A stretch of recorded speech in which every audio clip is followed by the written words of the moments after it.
Ali se udeležujete volitev? Ja, se, redno. Ja, že od svojega 18. leta naprej. Zdi se mi, da je to neka naša dolžnost. Odkar imam volilno pravico, nisem zamudila še nobenih volitev. Kaj se vam zdi v Sloveniji dobro?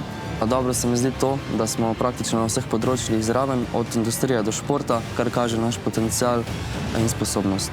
V Sloveniji mi je najbolj všeč naša kvaliteta življenja.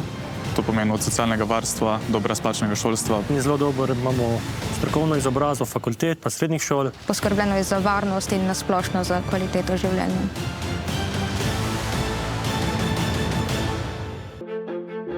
Kaj vas skrbi glede prihodnosti? Glede prihodnosti me skrbi predvsem gospodarstvo. Skrbi me predvsem to, da ne bi vseh svojih sposobnosti in potenciala znali izkoristiti. Skrbi me birokratizacija, da je vse težje biti konkurenčen. Mene najbolj skrbi predvsem upad neke splošne izobrazbe oziroma tudi teh strokovnih kadrov. Me najbolj skrbi to, da mladi čezdalje pogosteje odhajajo v tujino. Že zdaj primanjkuje kader v zdravstvu, šolstvu.